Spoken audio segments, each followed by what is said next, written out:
Solo hunting. Honestly, I think a lot of guys solo hunt, so I don't think it's really that big of a deal. And anything I have to say isn't any special advice or pro tip. In fact, if you're looking for hunting advice, I'm not really the guy to talk to. Tag soup is on the menu at my house on a regular basis. That said, I've been solo hunting for as long as I've been big game hunting, which is about 9 years now, maybe 10. In that time, I've had a hunting partner exactly once during one of my hunts. Being a solo hunter isn't something I had planned to do or be. It's just how it is for me. I've never let the lack of a hunting partner stop me in what I wanted to do. So I'm not going to lecture anyone about how you should always go with a buddy. My usual hunting partners are me, myself, and I. And we all get along pretty well. Last year, I'm guessing I spent a grand total of 22 days on the mountain by myself. This year, I'm expecting to spend at least 30 days on the mountain by myself in total. Maybe someday I'll be as close to being a real mountain man as a weekend warrior can get. Anyway, as solo hunting goes, here's my thoughts or advice for whatever it's worth. Number one, stay in reasonable shape and know your physical limits. When I say reasonable shape, I mean watch your weight. Every extra pound you put on is 1 extra pound of provisions you're packing up the mountain. So watch your winter weight. We all gain it, and every pound you put on over the winter is another pound a pound of food you'll have to work off come spring. My thoughts are my pack is heavy enough as it is, and I don't need to be carrying around any extra provisions. As for physical limits, that's entirely individual on your own body limitations, and you'll need to account for that. This isn't something that can be taught, it's just something you know from experience. As an example, yeah, sure, you can hike to the next ridge after already hiking 4 to 6 miles, but will you have enough gas to get back to camp if you do? Also keep in mind the pack out. I often lose sight of it. Pushing deeper in the backcountry than I should in pursuit of elk, all the while not minding the pack out. In practice, you probably shouldn't be hunting in any deeper than you can pack out a deer or elk by yourself.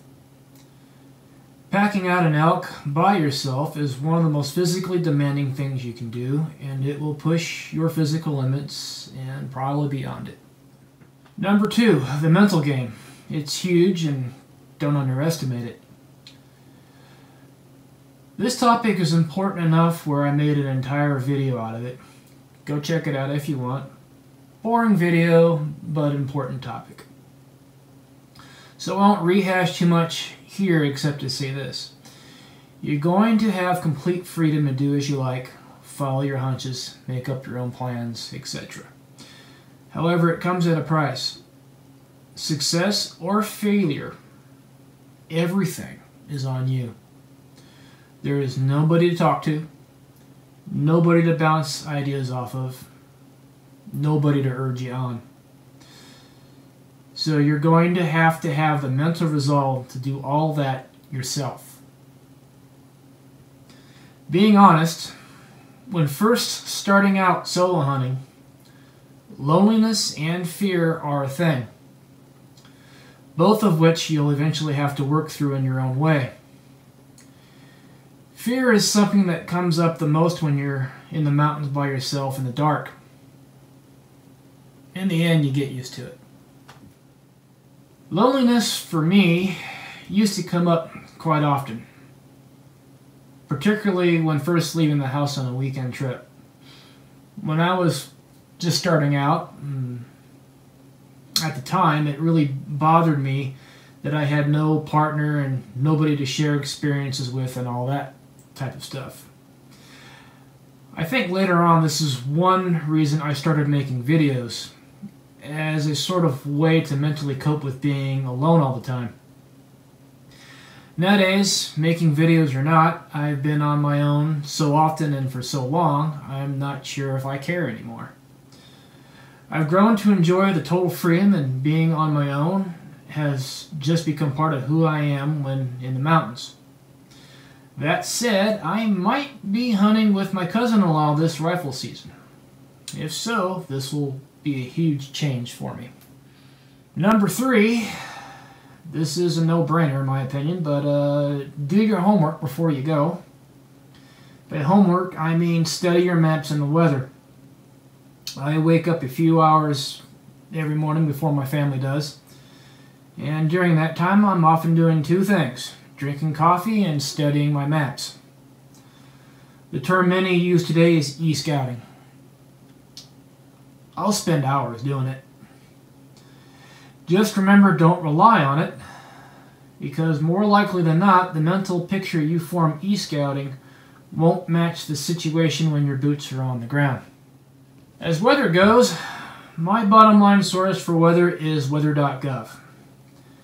Mainly because you can use the map and select your exact hunting area. The report you get won't be exact, but it will be close enough. It'll actually be the closest that you're going to get.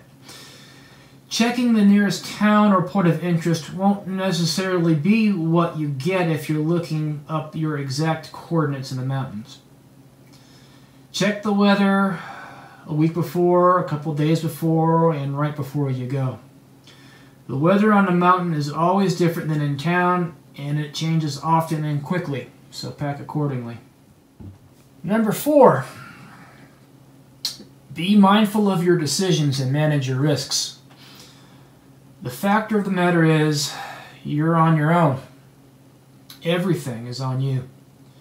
Nobody is coming to help you. Paramedics and cops aren't going to come fast roping out of a helicopter minutes after calling 911. In fact, most of the time, you're not going to have a cell signal to begin with. Yes, there are satellite communications, and I'll get to that. But, nonetheless, you should not count on help from anyone. And that should be reflected in some measure with the decisions that you make. Keep in mind risk versus reward when deciding where or when to hunt. Terrain differences are huge, especially after dark. Also remember that the decisions you make, for good or bad, will ultimately affect your family in the end. Number 5, always be looking to improve your knowledge. Hunting solo, there's a lot of things you have to consider, at least in my opinion. Not just animal knowledge or hunting techniques, but basic survival skills and some measure of bushcraft. Always be thirsting for knowledge in all these areas and practice the survival and bushcrafting stuff when you get the chance to, or as the opportunity presents itself. I know as a hunter, thinking about the elk or what the elk are doing and how to get to them is all-consuming. As a result, the other skills often get neglected.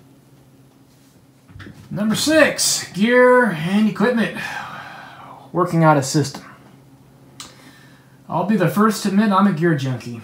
My wife called me out on it, and now I'll just own it. I'm a gear junkie. However, it's not that I was just out looking to buy gear, just to buy gear to get the latest and greatest. What I've been doing is honing my system in everything that I do. Every year, year after year, I've been making changes to my kit.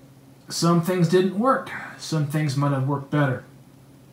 I like efficiency, reliability, and the lowest weight I can get. I keep stuff in standard places in my pack and on myself, so I can reach or access what I need when I need it without having to think about it. In my view, your life might depend on the equipment choices you make. Remember, you're on your own. Nobody's coming to help. I also think that because you're solo, the baseline of equipment you should be carrying is higher than someone who hunts with a buddy all the time. These things I think include number one, satellite communication, such as, but not limited to, the Garmin InReach. Very popular nowadays. On this note, I've established a routine with my wife. I text her when I wake up in the morning, if I change areas, and before I go to bed at night. So at the least, she hears from me every morning and evening. Second thing, number two, second item, you should always have on you is a good first aid kit, knife, or multi-tool. Number three, being an emergency kit. Lots can be said about emergency kits. Personally, I just keep a couple different ways to start a fire, some quarters to make a shelter, water purification tablets, a whistle, and a small mirror to signal search and rescue, and I keep a Blaze Orange emergency bivvy that's made out of that Mylar space blanket material. It's dual purpose in that it serves as a signal flag, but also to keep me warm if I need it to. And the fourth item is a handgun. Because your security is your responsibility, and nobody will get to you in time anyway. That, I think, is all that comes to mind at the moment. I know I'm a windbag, so I could probably come up with more if I thought about it long enough. Anyway, here's my thoughts or advice when it comes to solo hunting. You have a good one.